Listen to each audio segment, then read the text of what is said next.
நான் உங்கள் சிப்பிப்பாறை ஜோதிடர் சாதிராகும் ஜெயபாலாஜி.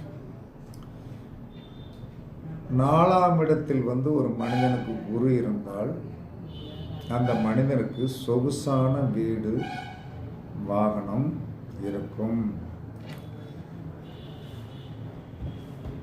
புரிய வைக்கும் தன்மை அதிகமாக. 4ஆம் இடத்து குரு சொகுசான வீடு, நல்ல வாகனங்கள். எல்லாரை விட என்ன சொல்லணும், வாகனம் நார்மலாக வச்சுருக்கிறவங்க கூட இவங்களுடைய வாகனங்கள் என்ன சொல்லணும்னா கொஞ்சம் காஸ்ட்லியாக இருக்கும். ஆனால் இதில் எது ராகு எதிர்கள் ஓடாடிடக்கூடாது. ஓடாடிட்டா என்ன சொன்னாங்கன்னா நம்ம சொன்ன பலன்கள் சில விஷயங்கள் நடக்காது. அதனால் என்ன சொன்னாங்கன்னா, குரு என்று சொன்னாலே பெருசுன்னு அர்த்தம். குரு என்று சொன்னால் யானை, யானையுடைய உருவம் பாருங்க, சிறுசாக கிடையாது. அதனால் என்ன சொன்னாங்க வந்திருக்கேன்.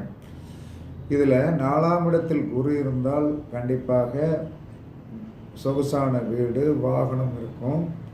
புரிய வைக்கும் தன்மை இவர்களுக்கு அதிகமாக இருக்கும்.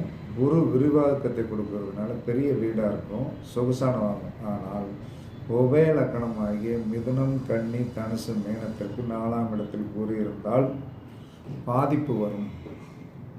இதற்கு நான் சொன்ன விஷயங்களுக்கு என்ன சொன்னாலும் பொருந்தாது. பரீட்சித்து பாருங்கள், கண்டிப்பாக நன்றாக இருக்கும். சரியா? அப்போ இந்த 4ஆம் இடத்து குரு மற்ற லக்கணங்களுக்கு ஆகும். உபய லக்கணங்களுக்கு கண்டிப்பாக 4ஆம் இடத்து குரு ஆகாது. அது எதிர்மாறான பலன்களை பரீட்சித்து பாருங்கள்.